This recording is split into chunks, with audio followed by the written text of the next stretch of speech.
is Apollo Saturn Launch Control. We passed the 6-minute mark in our countdown for Apollo 11, the flight to land of the first men on the moon. The swing arm now coming back as our countdown continues. Firing command coming in now. We're on an automatic sequence as the master computer supervises hundreds of events occurring over these last few minutes. T-minus 15 seconds. Guidance is internal. 12, 11, 10, 9. Ignition sequence start. 6.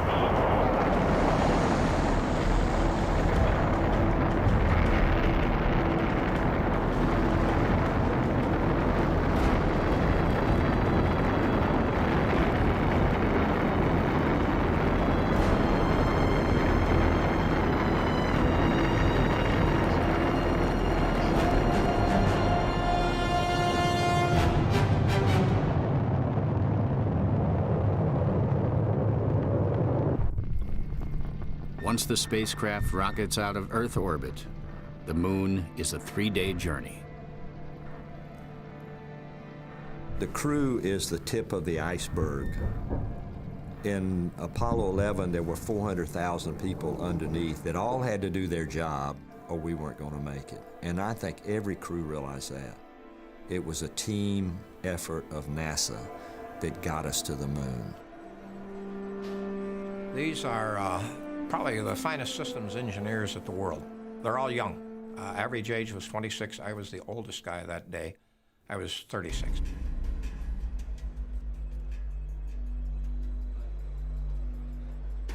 Okay, guys, it's now time to get down to business. We're about ready to land a man on the moon. And I start talking to him because I feel compelled to talk. I was probably the most emotional of the flight directors. From the day of our birth, we were meant for this time and place. And today, we will land an American on the moon. Whatever happens here today, I will stand behind every decision you will make. We came into this room as a team, and we will leave as a team. And I tell my ground controller to lock the control room doors.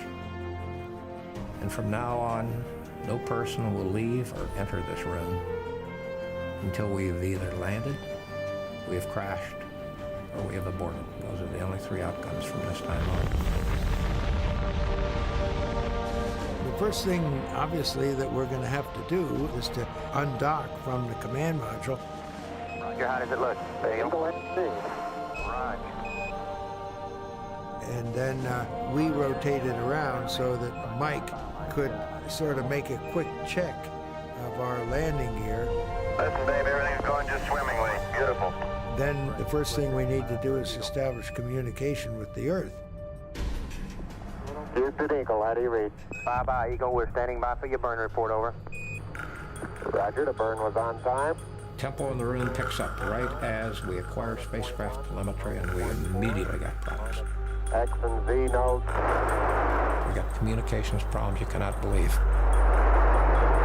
Columbia, Houston, we've lost all data with Eagle. Please have him reapply on the high gain, over. We couldn't communicate with the lunar module. Mike Collins could, because he could see him. He could point his antennas at him and talk to him. So what we would do is we would say, Mike, have the crew select a different antenna. We've lost him. Tell him to go ask Omni, over. Take Omni Bravo or Omni Delta. Will you roll the spacecraft a little bit for us? He'd roll the spacecraft, we'd get data. Eagle, Houston, we recommend y'all 10 right will help us on the high gain signal strength, over. Okay, you should have him now, Houston. Eagle, we got you now. It's looking good, over. And at descent minus 5 minutes, I give the go for a powered descent. You go to continue powered descent. You're a go to continue powered descent. The descent was very tricky business. Our plan was to start about 50,000 feet altitude, 3,000 miles per hour, to use one continuous rocket burn to decelerate to a hover in the landing area. Eagle, Houston, everything's looking good here, over. Throttle up. And I get confirmed throttle up, and telemetry drops out again. And I'm back in this ground roll. Do I have enough information to continue the descent or not? Okay, all flight controllers, go for landing. Retro, go. Fido, go. Guide, go. Control, go. Telcom, go. GNC, go. Ecom, go. Surgeon, go. Capcom, we're go for landing. Houston, you're go for landing, over. Program alarm. And about that time, we got a computer alarm of 1202. 1202. 1202. The computer was giving us trouble. It was a big attention getter. My first thought, oh no, we've lost it. We're not going to make it. All we had was 1202, which is kind of disconcerting. You lose information, plus you've got an alarm, and you don't really know what it is. Give us a reading on the 1202 program alarm. I was reaching for my checklist to turn to this program alarm when the guidance guy, Steve Bale, said, "We're go, flight," on that alarm. Gene took his word. You know, okay, we're go. He didn't ask for explanation. We're go. Roger, we got you. We're going at alarm. Now the landing radar can begin to pick up range and velocity of the ground beneath us, and it compares that with what the computer thinks it ought to be, and there's a big difference. Hold on. Our position check downrange to us to be a little off. Roger. 1201. 1201. Well, it's extremely serious. Is the computer breaking?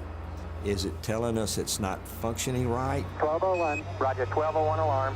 What is the alarm telling us? We're go. Same type. We're go. Same type. It was a different number, but same type. He said, same type, flight, we're go. 47 degrees. The Roger. computer was so busy, and it couldn't get all the jobs done, so it was dropping off these other little jobs down on the end and not doing them, which were jobs that weren't really that critical. Just as Mission Control decides to ignore the computer alarms, the LEM sends another strange signal. 37 degrees. We just saw this strange trajectory that we'd never seen in training. 300 feet down, 3.5. 47 forward. He went down to about 400 feet, stopped his descent, and leveled off and started flying horizontally across the moon. He didn't tell us, but out the window what they were seeing was a big boulder field. Our computer was steering us toward football stadium-sized craters, surrounded by steep slopes and covered with very large boulders. 50 down at 2.5. 19 forward. Altitude, velocity, light. Neil had the one thing we did not have. He had the out-the-window view. 15 forward. He knew whether he was over a safe place to land 200 feet. or over a boulder field. My job was to tell him how much fuel he had. And when it had zero, that was our best knowledge. We had zero. 5.5 down. 9 forward. The fuel states were falling, and we were getting close to what was going to be an abort situation. 100 feet, 3.5 down. 9 forward. When we got to about 100 feet, the low-level light came on, and Charlie Duke gave us a call of 60 seconds. Simple call, Eagle, 60 seconds. 60 seconds. We better get on the ground pretty soon. He had 60 seconds to land, and after that 60 seconds, it would be abort. Down 2.5. I didn't want to disturb Neil's concentration because I knew he was really working that problem. 2.5. Picking up some dust. And now Ig Crew is kicking up some dust, so we know they're darn close to the surface, but they were scooting pretty fast across it last time we heard. 4 forward, drifting to the right a little. We used most of our remaining fuel, finding a relatively level and smooth landing spot. Down 1/2. 30 seconds. He had 30 seconds to land. I mean, it was deathly silent. Now, I don't think he was going to actually abort. I mean, that wouldn't have been the right stuff. Contact light. Okay, engine stop. ATA at a descent. I looked over at him, and he looked at me, and there was not a great emotion, but there was a smile of satisfaction on both of our faces. And We shook hands. 413 is in. We copy you down, Eagle. Houston, Tranquility Base here. The Eagle has landed. Roger, Tranquility. We copy you on the ground. You got a bunch of guys about to turn blue. We're breathing again. Thanks a lot. That you finally can say we just landed on the moon.